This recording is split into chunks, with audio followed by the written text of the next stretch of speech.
All right, guys, here we are in the shop. Electronic videos. So skid steers, tractor stuff. I just try to put random stuff on here. Not looking to blow this channel up. It's just more from entertainment purposes, as you can imagine. So obviously wire at your own risk. I am taking this cart that was electric that I bought. It's actually very cold today, as you can see my breath. And I got the heater going on here. But I am basically converting this to a 48 volt setup. I bought this cart on Marketplace, and it had a huge solar panel on it. It was a project for school, and they had it set up as a 24 volt system with two standard 12 volt deep cycle batteries in there, wired in series, making it a 24 volt system. So I'm going to do a 48 volt system. We've got a lot of hills here. I want to bump the power up. The batteries are expensive. This is basically similar to what you would have in a golf cart. In fact, the controller is for golf carts or similar. So the reason I bought this is I got it pretty cheap, and it had a whole bunch of good equipment on it. This right here is, and I'll flip the camera around. Hang on. This right here is an alltrax. This is one of their controllers, and actually I'll show you. Let me flip it around. I'll show you the model here. Sorry. So this is a 300 amp setup. This is one of their lower ones, but I don't need anything more than that. 24 to 48 volts. It's an SR48300, and basically it's from 2016. You can see. So this has throttle control. You can plug your. It's got a USB plug. Or USB to this type of plug here. So I can plug it into the laptop and use alltrax software to modify how I want it to run, including throttle response and things like that. So it's kind of neat. Definitely check these guys out, alltrax. And we're gonna get this wired up. It was set up as a 48 volt system. And keep in mind, this is high voltage stuff, guys. If you're not doing electronics, or please, do this at your own risk. I'm telling you now. This is not stuff to mess with. It's high current, and just want to give you a heads up. So I printed a couple of the diagrams. I printed one with the no reverse.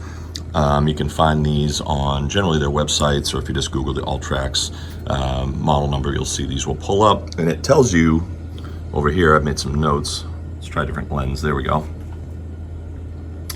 The fuse type I need. I'm going to do a breaker, 48 volt setup. I'm putting a solenoid on there. There's a diode that goes in the mix. You can kind of see this is real technical. If you're a total dork like me, then this is stuff that you live and breathe off of, no big deal at all. It basically tells you how to wire it for a 48 volt setup, so I'm going to leave that up to you. I'm not going to get into crazy details on this. We'll be here all day. I have a permanent magnet motor in here, right there. It's a beast. So that's in there. It's a, oh, I have to look. I had it, I took a photo of it, but 24 to 48 volt setup, of course. Just a DC motor, 98 amps is the peak. Sorry, not the peak, the standard current. There's a peak rating on it. I have to go back and look, but it's like 250 or something. So basically I got the cables on here. We're gonna fuse them up. We're gonna take all this old battery stuff off and put the new big battery sitting up there, down here, mount it up, get this guy wired back up. It's gonna go right here, right behind it. Basically what I've done is bought these 250 amp breakers. You see these on boats and stuff, high amperage things.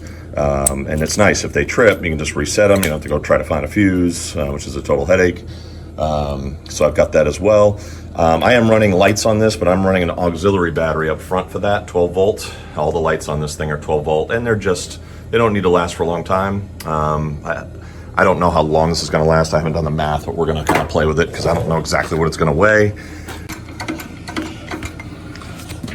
So you can see, nice and tight. We're gonna be forward only, so we'll see how she does. I just wanted to kind of film this so I had it, start of it all. Worst part about this thing is buying the batteries. Those batteries are expensive. Amazon, and then of course you gotta buy the charger, which is another $100 or so, because you gotta do a 48 volt charger. This is the one that I got here.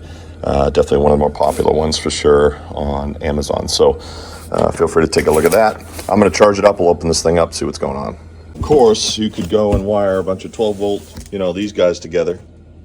You did 4 of them in series, you'd have your 48 volts, so that is an option.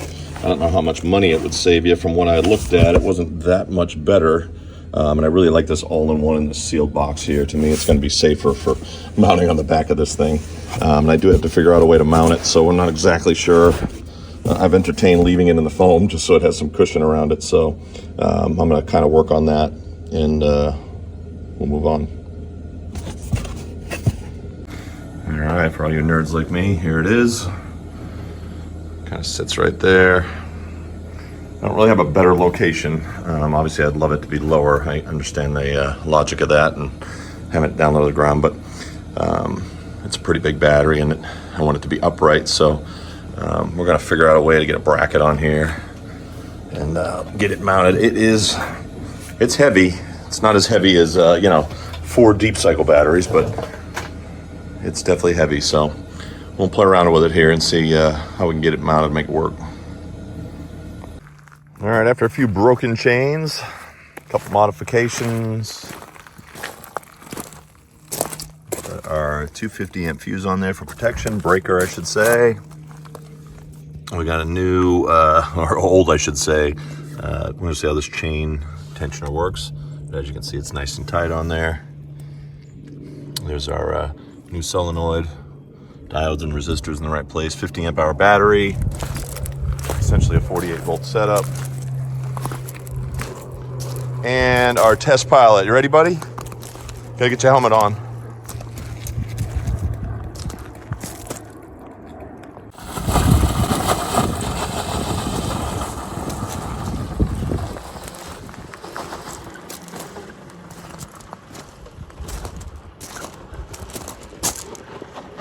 The shocks are a little tight, but it's all right.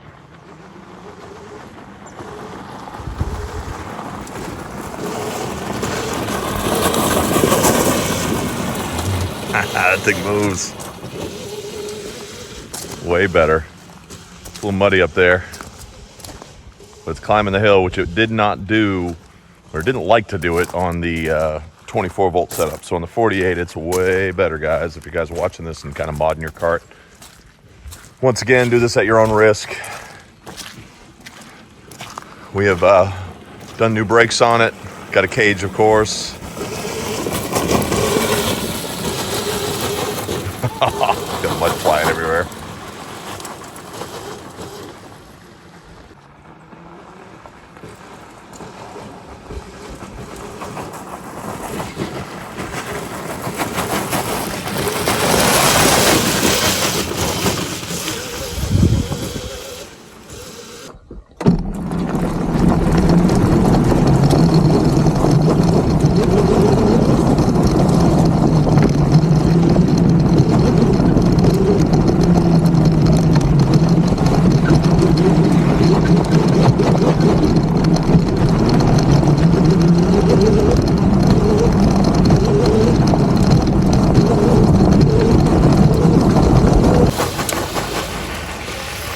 Yeah, we gotta fix that spring right in the back. It's a little tight.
What do you think? Is it fast enough?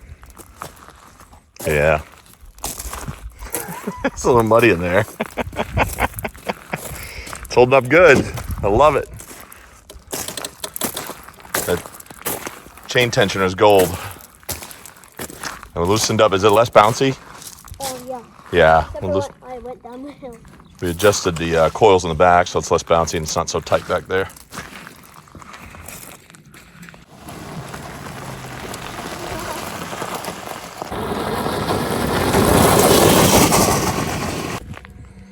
All right.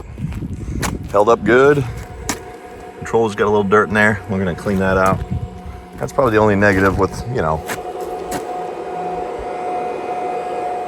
Let's see what we got going on.